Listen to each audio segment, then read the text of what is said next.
I'm going to do my best to make that happen. I think we all will come together in that endeavor. Let me just figure out where to start here. We'll give a couple minutes for people to start joining. And for people who are on Substack, I apologize yesterday. I don't know what happened. The last uh, 20 minutes or so was cut off for some reason. I guess Substack had a glitch, so we're gonna monitor it today. And I just got a notice on Substack. Your internet connection is unstable. How is that? I'm not sure how that's the case. It's direct. Anyways, whatever. Let's hope it works out. And again, apologize to everybody on Substack from yesterday, but I will get these kinks sorted out in the next little bit and have hopefully a slightly more polished version of us coming together and talking about some stuff. And you know what else I forgot to do? I forgot to post this into the Discord. So I'm going to do that now. So everybody who's in Discord, you're going to get an alert right now. Everyone else who is not in Discord, we're doing some retooling on it. So we will polish it off over I don't know, next little while.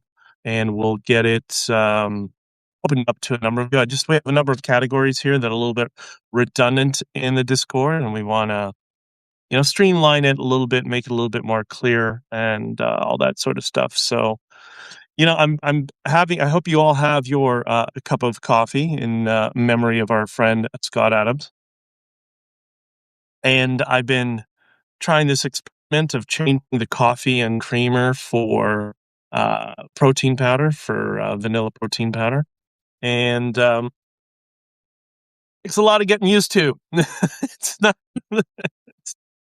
It's kind of awful. So, anyways, that is what it is. So please like, share, and subscribe. And you'll notice once again, for those of you who were not here yesterday, I am not in Colombia. I was supposed to be speaking today, but we not only had the snowstorm last night, but there was a snowstorm that hit right when my flight was supposed to take off. And we were on the tarmac for 2.5 hours approximately when the captain got on the PA system and said, we need to return to the gate because we're going to be short of the fuel requirement when we land in Bogota. And how long that was going to be. So basically that trip was canceled. So hopefully none of you ran out and bought your tickets for for South America. But I'm assuming I'll be likely speaking there next year, this time as well. And I will let you know. Good morning, Megan. Megan's amazing because Megan is all over my feeds, always sharing my stuff. And I really appreciate that, Megan. It's very sweet of you. Anyways, so we're going to open up the Discord. We'll talk about that a little bit in some future episodes. Also, for those of you who had an interest in Scott Adams, I know there's a number of people who joined this stream who had been listening to him. Apparently, the Scott Adams podcast, the entire library, I guess, has been uploaded to Audible, which is absolutely amazing. What's interesting about when he talked about things, because he would pair it to reframing of certain situations, even though some of the topics are somewhat stale dated, it doesn't make the whole experience stale dated. It's not like watching Saturday Night Live when that was a program. 20 years in the future, you just don't understand what's going on because it's so political in nature. Because he ties it to reframing exercises and uses that as a way to kind of highlight and explain the process of analysis and cause and effect and all that sort of stuff. It's more evergreen than most daily podcasts are, so it's great. So just to let everybody know. I don't know, for those of you who saw yesterday, looking for feedback, what do you think about my explanation of the emerging far left MAGA, the very dangerous post woke left that is on the horizon? For those of you who do know, I'm assuming you understand why it is so concerning and should be so concerning for all of us. There's a bunch of things that are concerning right now, but that's one of this. I think we need to we'll watch the people around you as they pivot. We'll talk a little bit about that more later on. And yeah, don't worry. We're going to get into the topic at hand, which is the Supreme Court decision in Canada. We'll get that in a couple. But first, I want to start with a Scott Adams tradition, which I brought up a few days ago. Uh, this is so good. Um, this is in a publication that he loved to mock frequently called SciPost. And this was written by Karina Petrova. And it's a new study that finds that university students playing video games for over 10 hours weekly have poorer diets and higher body mass reported than their peers, suggesting excessive screen time displaces healthy habits. Really? Really? That's shocking.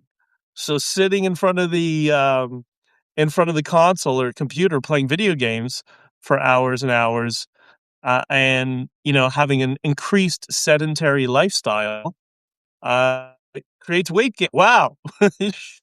You know who knew that? Not just Scott Adams. Everyone on Earth, like every person on Earth knows if you have a more sedentary lifestyle, whether it's caused by video games or not, that is going to result in weight gain. And what's interesting about it is, I don't know if he mentioned this, but this whole cause and effect exercise that actually comes from hypnosis. It's one of the things you learn when you do your training is the cause and effect model, especially for those who get into to therapy.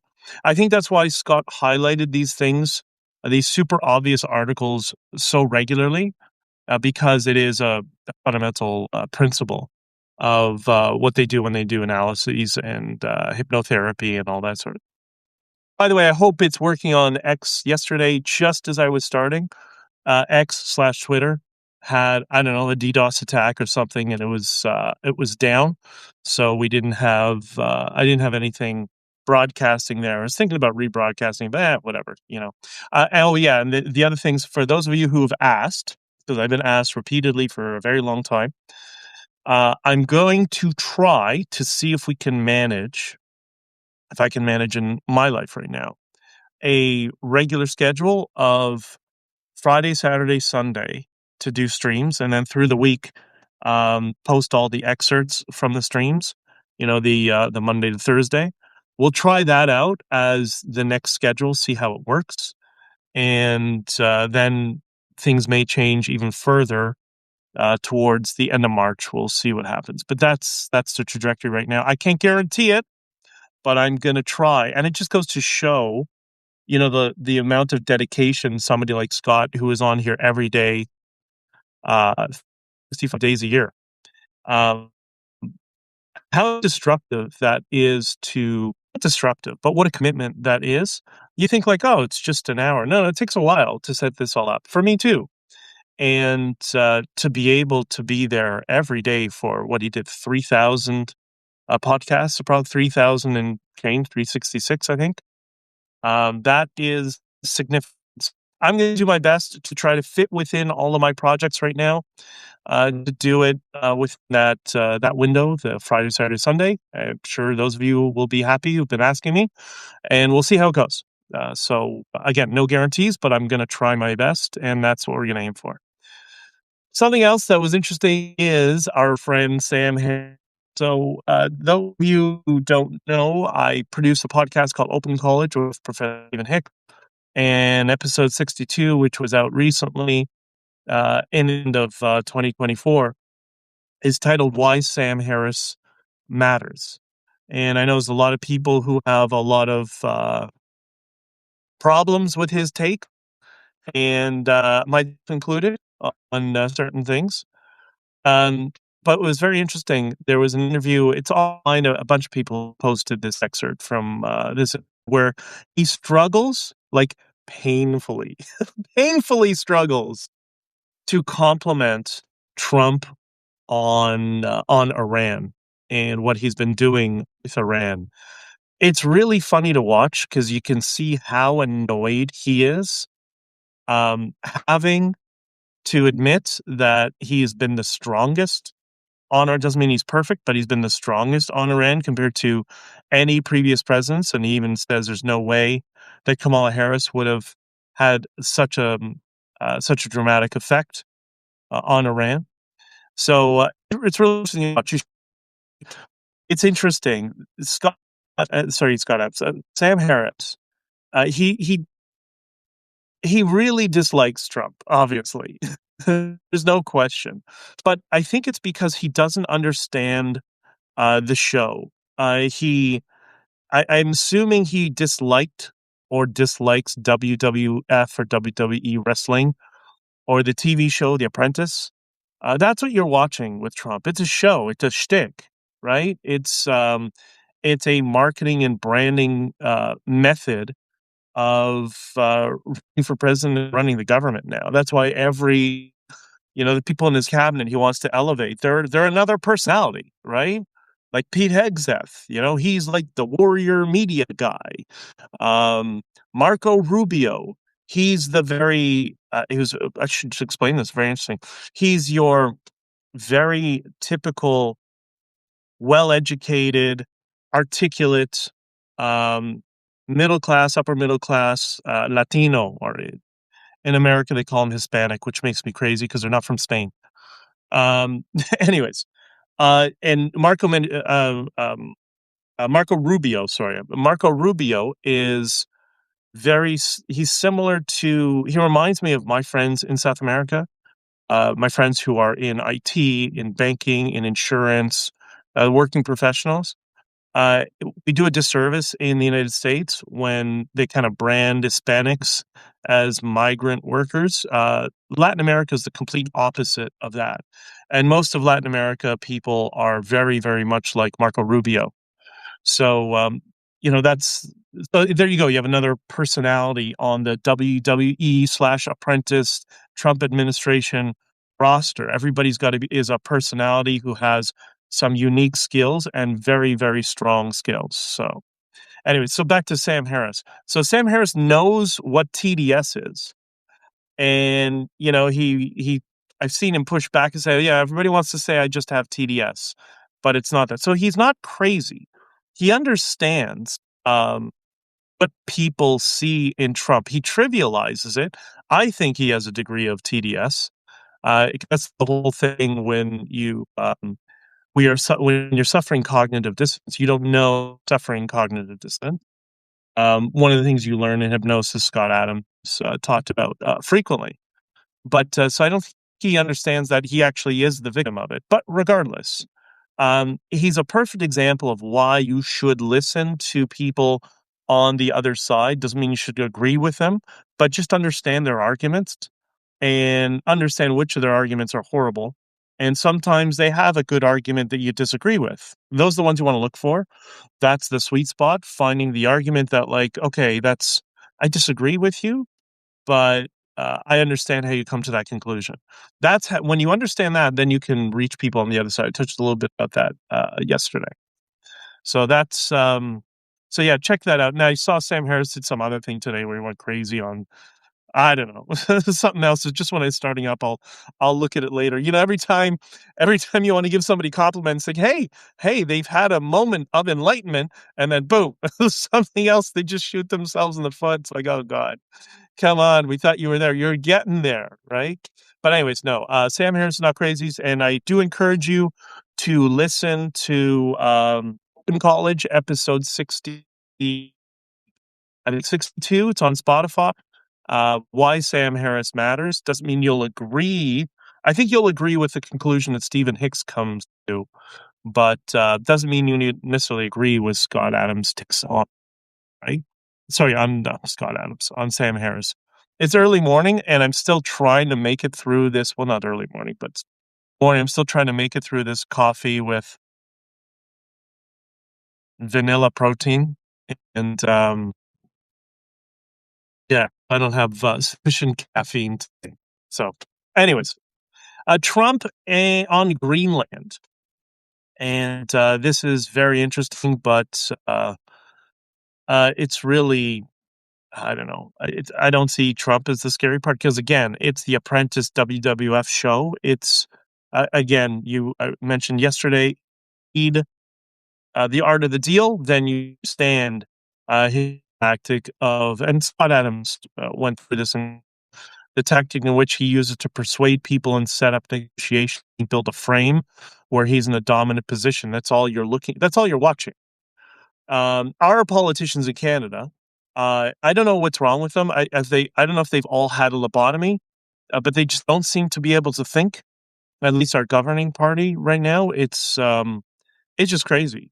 So once again, Trump has doubled down on the threats to invade Greenland. And, there's people in the intel world that want to trivialize it and say, yeah, he's trying to push the needle. He's not really trying to get Greenland. And I'm thinking, no, he's trying to get Greenland. He's absolutely going to get Greenland. I think he will. And not he, the United States will. Um, but if you're Canada, but if you're the leader of Canada and you see this, warm situation in your region, what's the best way to de-escalate the situation if you're Canada, right? Well, I'll give you a hint. It's not what Mark Carney's doing. Mark Carney, by the way, who I'm increasingly beginning to think is mentally unstable. Maybe that's why his kid doesn't know what gender he or she is. I don't know, maybe the whole family's a little bit nuts, more than we realize. But yeah, I'm starting to think he's a maniac who's mentally ill. During the Freedom Convoy, Mark Carney wrote, when he was not even in government, although apparently he was calling a lot of the shots and advising behind the scenes, because as we know, Trudeau was just a puppet. But during the Freedom Convoy, Mark Carney wrote in an article in the National Post, if I remember correctly, and he called the most peaceful protest in Canadian history seditious. So he's nuts. He's just nuts. He's mentally unstable, and maybe could be a good villain in an X-Men movie. He's increasingly looking like that. He might actually be a maniac. But anyways, what do you think Mark Carney did? Well, did he de-escalate and say, hey, we should all come together? Hey, maybe Canada can be a place for the Americans, and Denmark and the Danes come together. Let's talk.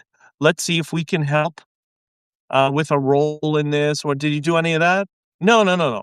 Much like the blackface regime, stupidity during the convoy, he's escalating at every opportunity. It's crazy. The whole point of diplomacy, like law enforcement, is de-escalation. You're trying to de-escalate situations. But this, yeah, like Trudeau, escalates at every opportunity. It's crazy. So now, Mark Carney is threatening to join China in going to war with the United States. What, are you stupid? Is he mentally insane? What, are you crazy? Well, what's the matter with these people? You're going to go with China, you're going to go to war with the U.S.? And a reminder, Canada once bought, what was it, 10 years ago, I think it was? Canada bought a used diesel submarine from England, and it had a hole in it. Yes, we have very dedicated people in our military, but it has been so grossly underfunded for decades that despite the fact you have good, strong military personnel, we just don't have the infrastructure. We can't protect our borders properly because the borders are that, right? And what I'm concerned about is, imagine this in the future, in the very near future, that maniac Carney decide, okay, we're going to go to war with the United States, so we're going to cancel NORAD. If you know what NORAD is, it's an acronym. It's the North. I can't remember what it is. But basically, it's a military agreement with the Canadian and U.S. government that they both oversee the airspace of Canada and the U.S., and I believe it's in Cheyenne Mountain, if I'm not mistaken. That's where their headquarters are. I could be wrong, but I'm pretty sure that was it. That is it. But anyways, imagine Carney decides we're going to cancel NORAD with the United States because we're going to go to war with them. Like, what kind of clown world is this? And then we're going to give administration of Canadian airspace, we're going to do it with China. If you do that, the Americans will invade. They will. And guess what? They should. If you partner with China and get rid of the United States and replace NORAD with a Chinese Canadian administration of our airspace, the Americans should invade and they will. That's right. So Canada, because of these idiots, is on the verge, potentially, of being a battleground for a kinetic war like Ukraine. It's how stupid we are. I mean, maybe we deserve it. Maybe we deserve it of the decades of elevating these postmodern extremists, these ultra-leftist morons who cannot think. The lack of the ability of critical thinking, that's why they escalate everything. They escalate everything because they can't get out of their own heads. They lack the ability of critical thinking. It's just crazy. I don't care, you put a guy in a suit, runs a property management company. Who knows how much corruption's in there? As we know, it was quite corrupt, as some scams have been emerging, right? So it's thieves. So you have these empty thieves who really are increasingly starting to look like they're mentally ill psychopaths, are taking us this path where Canada can become a battleground for a kinetic war. What the hell is going on? Now, look, I doubt this will happen, but the fact that it even could, that we're even getting this close, shows the severity of our situation. And this is what happens when you elect morons, when the entire establishment is so corrupt, and the whole process of nominations makes it closed, that it's just the cult of the political personalities and the lobbyists. There's the only ones that are allowed into office, and keep out all the business people, all the people with private sector, free market experience. No, just make it the cult of idiots that have just gravitated to politics because they're ambitious and lazy simultaneously, and they're going to use politics to make themselves famous, because that is a large, it's not everybody, but it's a lot of people in our political establishment. It's crazy we're getting to that point. I mean, God forbid, if any sort of indication is put out there that Canada is going to suspend NORAD and work with the Chinese, it's time to leave. It's time to leave, or get ready for something very kinetic within Canada. Like this is very serious. I'm very concerned about it. So, and you can see online, there's a lot of pushback from people, and not just people who are conservative, but people who are just not politically aligned. Thank God we have a Chinese community in Canada, an Asian community who understands the threats of the CCP. I mean, look, it's not even common. It is a hybrid of communism and fascism. That's how bad it is. It's the worst of both worlds right now. So why China is not safe for business. You have these, for people who understand, the poli-sci experts will explain to you the means of production in the communist model versus the fascist model, where it's private sector, but the private sector is dictated by the government. Well, they're doing both in China. It's how crazy it is. And you want to partner with them? It's so obviously un-Canadian, but it's just, it's really difficult not to behave and not use naughty words. Just put it that way. So anyways, I hope all of you will just speak up and push back as much as possible and show that this is the degree of extremities that are occurring in Canada right now. And we all need to put. I don't care if you're left or right, center left, center right, and you all understand. We got to come together and push back against this nonsense, put an end to it, because it will cost us the country. Because the Americans will invade, and we will be absorbed by the United States. You won't have a choice. That's what's going to happen. Right now, we're at least in a situation where if these dumbasses just talked with and tried to negotiate with the Trump administration. They could come to an amicable deal. The perfect deal would be to not have a border, right? What do you have the border for if we can share one economy? Like, it would be great. It would be the best thing in the world for Canada. Yeah, there's trade-offs. I get that. But still have a separate country, separate legal system, separate governance of the provinces and whatnot. But open up the border and have just free and open trade amongst the two places with the greatest natural resources on the planet. Like, why would you turn that down? It's so crazy. You keep the Canadian identity. It's still Canada. But anyways, yeah, we're going to talk more about that in the future, I think, because I think this is not going away anytime soon. So I'm going to get into the good news for today. So today is a lot of fun.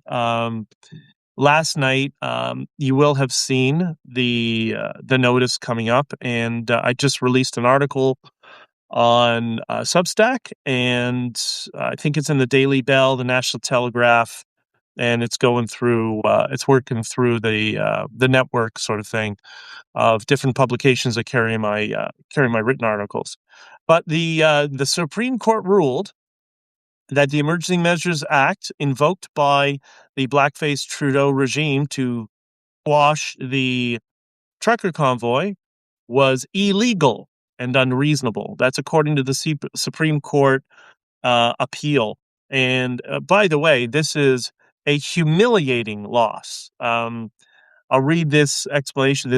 I love this excerpt. The Federal Court of Appeal ruled that Trudeau's 2020 invocation of the Emergencies Act was flat out unreasonable, but this blockbuster decision can still be appealed to the Supreme Court of Canada. This is the appeal of who wrote that.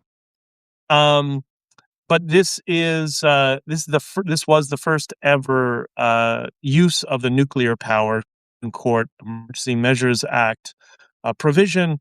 And what's interesting about it is the reason this is the first time that EMA was used is because it replaced the War Measures Act, which was abused by Trudeau's father. Isn't that interesting? Idiot father like idiot son, right? Like, just crazy. But anyways, so what's interesting is the Supreme Court has come to the conclusion what we've all been telling you, what we all of us who were involved, all of us who were there and all on the ground and saw what was happening, what it was. And by the way, so did everybody in law enforcement. And I know because I have family in law enforcement. Everybody understood that these maniacs in office completely overstepped their ground, right?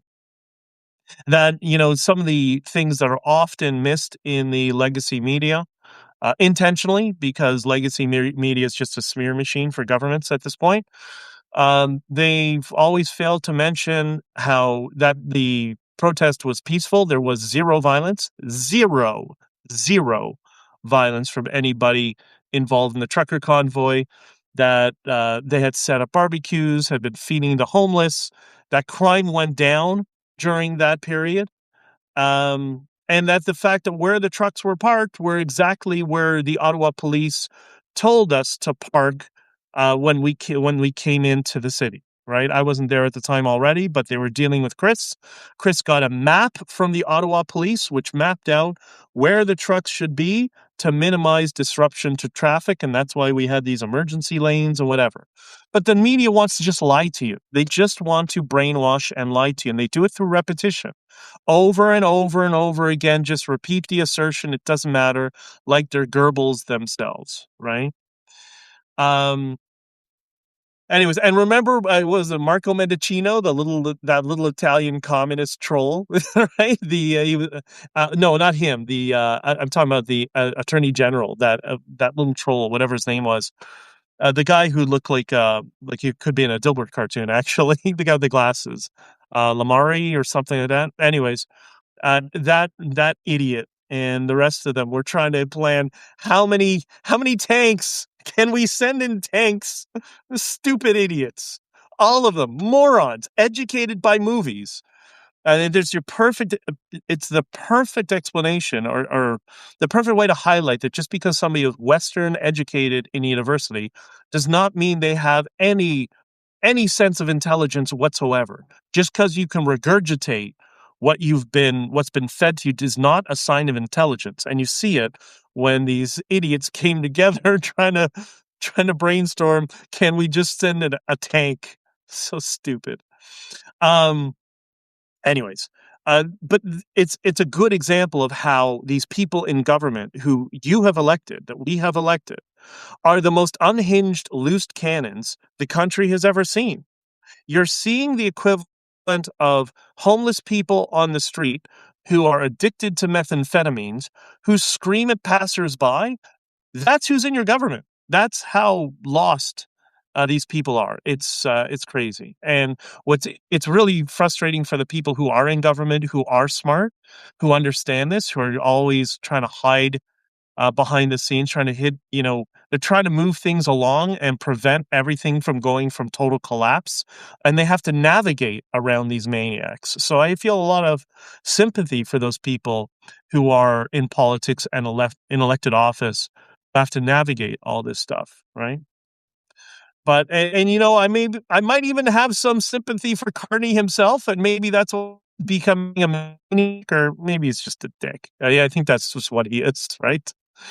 But it's crazy. It's a clown car of people that run your government and your country. So, according to the CCF, which is the Canadian Constitution, the Canadian something of Federation, Constitutional Federation, they're the ones who brought this lawsuit. The decision was unanimous and a total repudiation of the government's actions during the trucker convoy. I'm going to repeat that. It was unanimous and a total repudiation of the government's actions. So everything they did was completely and totally in violation of law. What happens to you when you break the law? You get prosecuted, you go to jail. What's happening to these people? What's going to happen to the people that the Krista Friedland and, with her retroactive legislation, which was also totally illegal? And Trudeau, are we a country of laws or not? Or are we just clown show? Because if we're just a clown show, we're aligning with China. Yeah, you know what? Bring in the Americans, because we are not responsible enough at this point to administer our country. That's how lost it's become. But anyways, what they've determined was they upheld the lower court decision, which you remember when Justice Mosley had communicated the same thing in his decision. And what they've said, you can go read the decision. It's interesting too. I've heard excerpts of it. It's quite interesting, but they did not meet the threshold for requirement for the invocation of the Emergency Measures Act. And for those of you who are American, the Emergency Measures Act is basically Canada's equivalent to martial law. That's right. They brought in martial law for some parked trucks because they were afraid those parked trucks would become the political opposition, which we have become very quickly. So the threshold is not met. The right to free expression was restricted severely. And this was interesting, the right to unreasonable search was violated. And that means forcing banks to share information without a warrant. And those of you who remember, I had written a letter to the president of my banks, so CEOs of my banks, asking why my accounts were frozen during that period. And I got a letter back, and thank you to Daily Wire and to Zero Hedge for amplifying that article written by Mark Petroni, wrote the article, and explaining that when Krista Freeland tried to worm her way out of what she had done during one of the subcommittee hearings by suggesting that the banks voluntarily on their own froze our bank accounts, that I had the letter from one of my banks that inferred that no, in fact, it was the government that forced them. And they're just such garbage. They're such garbage. God, why do we have this trash in our country? Why are they running our government? What the hell is going on? Anyways, I released an article, as I said before, on Substack, National Telegraph, Daily Wire, not Daily Wire, Daily Bell, a few others coming through. they'll come through the next day or so. And what I did is I tried to correct the smears and assertions from the fake news, and it's really deceptive what they do. There was an article, the articles I was reading, like another word was a smear or some form of defamation that was inaccurate. Some people say it was. Some people, no, nobody said that. Nobody said that. You know who said that? The employees of the Liberal Party who lived in downtown Ottawa. That's who said it, right? Because they're on Team Liberal, because that's their employer. It's amazing how naive and stupid we can be sometimes, not understanding motivations of people, that people have often hidden agendas, right? That are self-serving. But anyways, um, the reason I did this article is because I saw a number of articles coming out that were repeating all the fake smears that have been disproven, and I like to think that mine accurate as possible, that it was peaceful, there are no violations, nobody was, there was no sorry, no there was no violence, nobody was hurt or injured, it was a party, everybody celebrated, that's why you had the bouncy castles and the barbecues and the dance parties and, the entire city. It's so funny, all these leftists, it's so frustrating. Um, that, they'd always celebrate things like, I don't know, Woodstock. Well, you had Woodstock. You had Woodstock in downtown Ottawa, and you killed it. So the very evil that you think you're fighting against, that's the people on the extreme left. And what's more disappointing is the people who are kind of in the center who fall for this nonsense. I don't sit back and think, wait, is what I'm reading accurate? Because it's not. And that's why I and others do what we do. But this is, once again, this is the danger of these incompetent, uneducated fools running your country. And by uneducated, I don't mean they can't go to a university and say, I don't know what a woman is, and then get a degree, a BA that says that. That's not education. General understanding. You know, the sign of education for me. If you go to South America, a very dangerous country, and not get killed, kidnapped in the first week, yeah, because you understand how to read the rules and how to figure people out and how to navigate, that's education. That's somebody who's educated and smart, understands how the world works, in my opinion, right? But anyways, but now I'm going to speak to the political class, the lobbyists, the strategic management companies, and the big donors of the parties who really run our political establishment. I know you want empty suits in office because it's advantageous for lobbying and for business. I get it. And I get you want to dictate things that will keep the economy together. But you've gone too far. These empty suits that you are putting in office, they are maniacs, and they are going to destroy the country, and they will destroy your lives as well. So if you were a lobbyist for, I don't know, one of Canada's monopolies that have caused some of this chaos just so that monopoly can maintain its hold, guess what's going to happen when the Americans come in? Your business it's over. It's finished. They will crush you, as they should, because that's what the free market is about, because that's what freedom is about. You have to be able to compete fairly, which none of these people want. Sorry, I don't mean to rant so much today. It's just so annoying. There's so many of these problems that can just be avoided. They're, problems created by man that could be solved by man if man had a functioning brain cell. But the moral of the story is, as it should have been, they have ruled that the invocation of Canada's equivalent to martial law, freezing our bank accounts, arresting people, on spurious charges, targeting people in the country. All of that was completely illegal and in violation of Canadian law.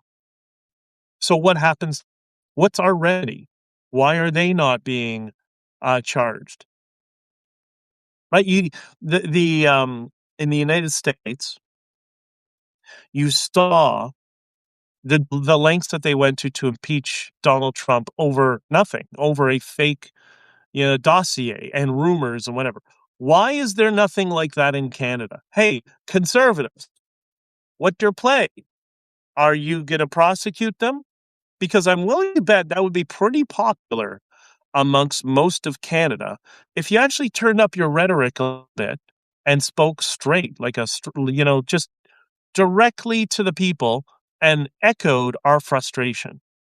Stop with the focus group answers and stuff like that's why you're not winning elections.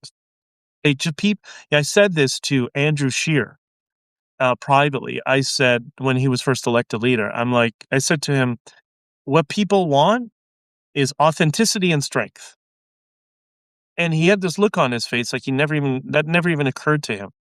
That's what people want. We're tired of the bullshit.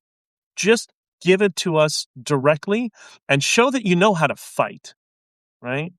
And that means fighting with the media, which, by the way, if you notice, that has been the approach that the Trump administration has taken. Stephen Miller, in my opinion, I think he's one of the best communicators within the Trump administration. You should watch him.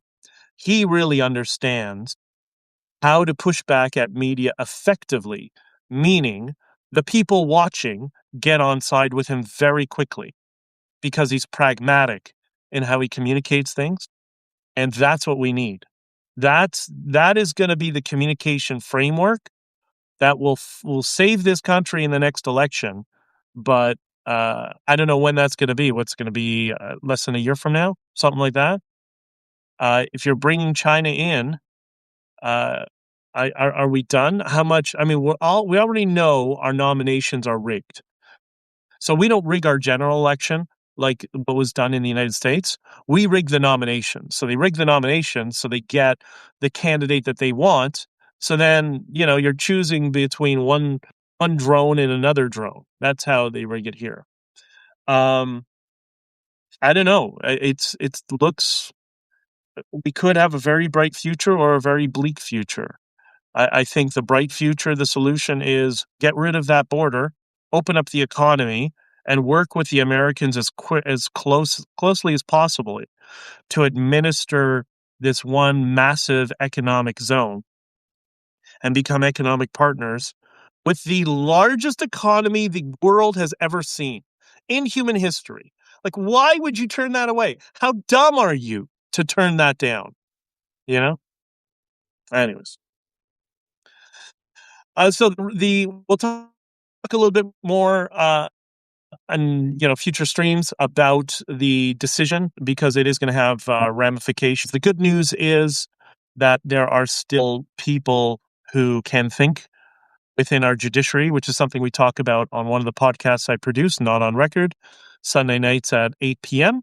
That's the legal podcast. We touch a lot on false accusations.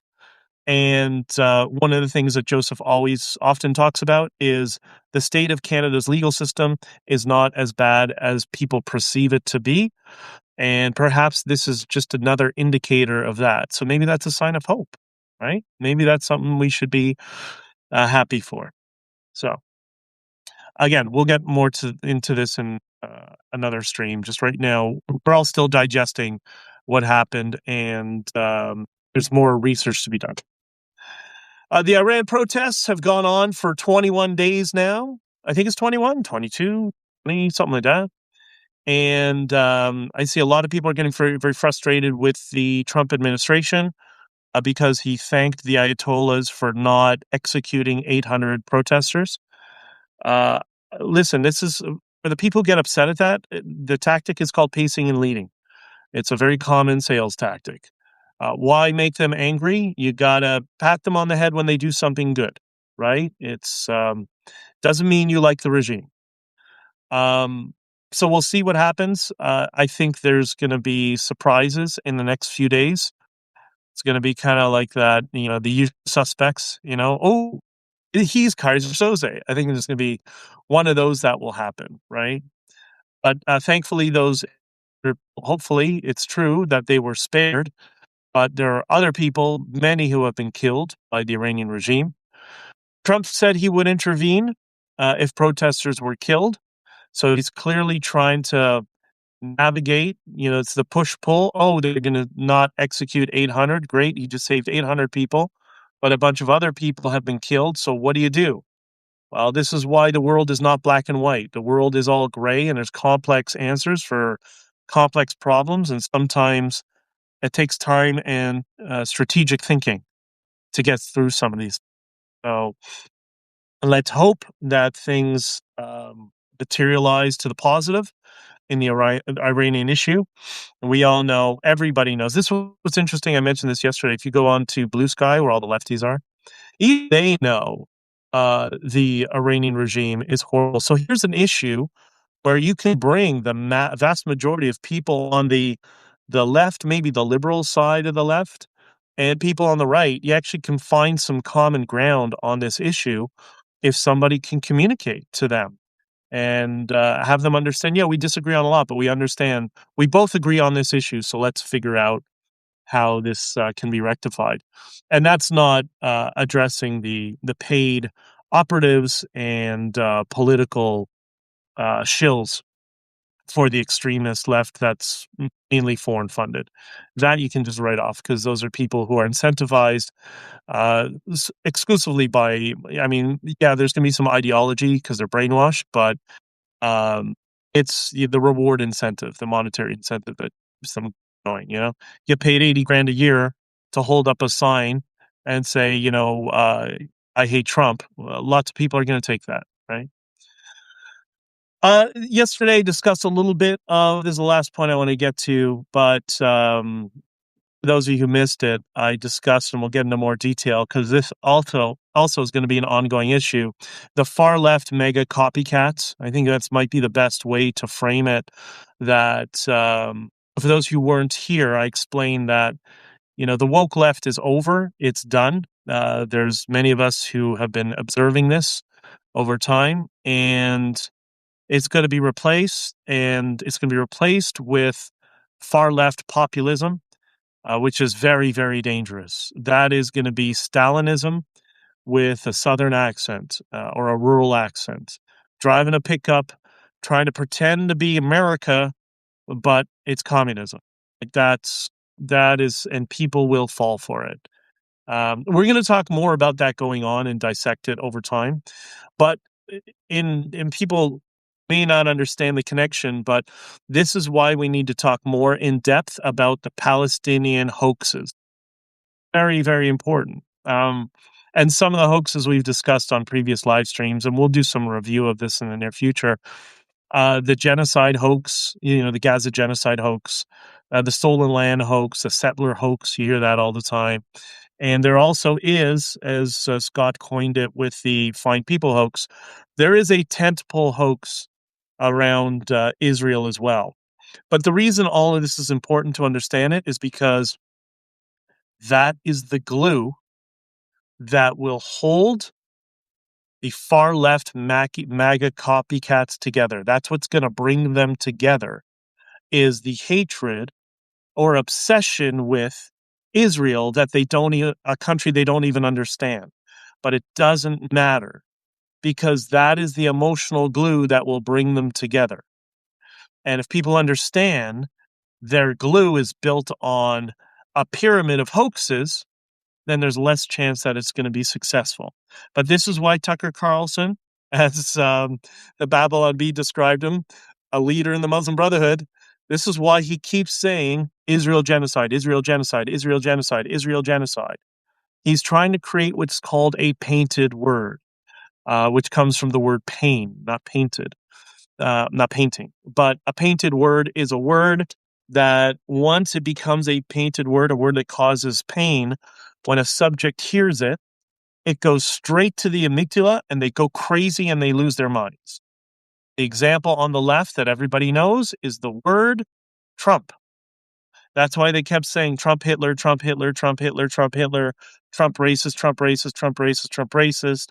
Because if you hear it enough times from people who you think are credible, you're going to absorb that framing of the world. Well, Tucker Carlson is trying to do that to Jews and to Israel. Israel genocide, Israel genocide, Israel genocide, Israel genocide. And if you get enough of the populist people, the libertarian type people, who get this paint word implanted in their subconscious and their amygdala, then you can just say the word Israel, everybody goes nuts, and you can bring them all together. That's why they're doing what they're doing. It is way more strategic than most people give them credit for it, and it's very dangerous. So to shut things down, and because I got to get going in a couple of minutes, but I do like to end on something positive, right? Some things that have happened. And well, we discussed one at length, even though I kind of ranted about it. But let me say, you got you got to give me a pass. Come on, I got a reason to rant about some of this stuff. Many reasons.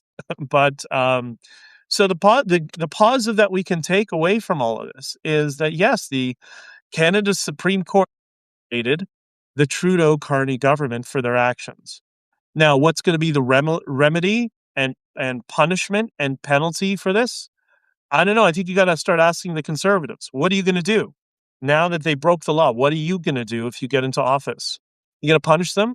Are you going to have them brought up in front of the committee? You're going to investigate it, have them prosecuted, or are you just going to pretend? Oh, well, it's okay. Let's just move on. No, that is not sufficient anymore. I'm sorry. No, they need to be prosecuted harshly with the fullest extent of the law. Harshly is what needs to happen, right? But the fact that they got eviscerated, hey, it's a start, right? So the Trudeau Carney government, I mean, would it be fair to say they have zero credibility at this point? They got eviscerated by the Supreme Court. They're doing this alignment with China. Carney's now threatening war. What are you, idiot? So I think so much is falling apart for them that I think that's a good start. That we might have hit peak stupidity in Canada, and we may have greener pastures on the horizon. And just look around in general. Look, we're midway through winter. Spring is around the corner. I don't know. I think I've long said, as long as I've been doing this stream, that I see the future as being amazing and bright with all the advances technology that we have. So many things that are changing our lives, freeing up our time, which is something we'll talk about in systemization at another time. People think that, what are you talking about? I'll explain that another time. But there's so many good things going on in the world, in the area of science and technology and space, and not just Elon Musk, but in terms of probes that are going around to different places around the universe, things that we're learning, the James Webb Space Telescope. Like, there's so much going on in the world that is so amazing. The skill is just to focus on that and to focus on the gratitude that we should all have for all the good things. And, these bumps in the road that we're dealing with right now, a Carney and all this stupidity, let's hope they're just going to be bumps in the road that don't blow up in our face, but we figure out a way to overcome them and head to this new golden age that I think we're on the horizon. It's just going to take time, right? And you see this. One day there's really good things that happen, one day there's bad things that happen, whatever. But I don't know. Overall, I think things are going to be amazing. So just focus on gratitude, and a good way to do that, as Scott Adams always said, just be useful. Try to be useful and contribute, and try to be good to other people, which I've always advocated on here. Be kind to a stranger today, somebody at the gas station or the attendant at Costco. Talk to them, say hello, be personable with them. It's going to make you feel a lot better about yourself, but you're going to change their day more than you realize, especially people who are in positions where their work kind of drones on for hours and hours. You'd be amazed how much you can change somebody's day if you actually engage and you talk to them. I highly encourage that. Anyways, I'm going to shut it all down now. I hope you're all amazing. I hope you all have an amazing day. I love you all. We can celebrate this. My article's on djdichter.substack.com about the emergency, the martial law of Canada regulation being violated by Trudeau. You'll find it all over the place. But National Telegraph, Daily Bell, my Substack, and we'll see where else it gets covered today. We'll talk more about this moving on, and if all goes well, I'll be doing another stream tomorrow, and let's try this schedule. I'll do my best to show up for all of you, and if you can, come join me, and maybe we'll figure out a way to build a more prosperous, calm, enlightened movement where we can bring people in from the other side who are still confused about what's been going on in the world.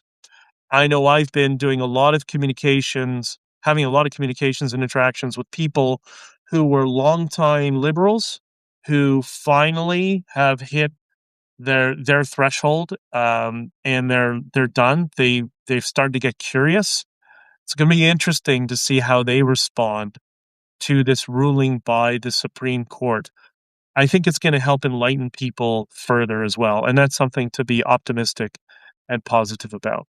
All right, I got to run, and I love you all. Please like, share, subscribe.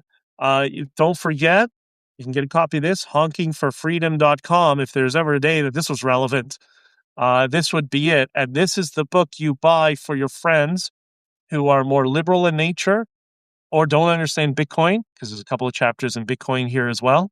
And we need to start reaching people. And I think now is the time because people are getting really concerned, just as much as we have been for many, many years. So let's seize that opportunity, not by being cruel to people, but by being enlightened and empathetic and reaching them. It'll make all the difference. I promise you. Okay, I got to run, and I will talk to you all soon. Bye-bye.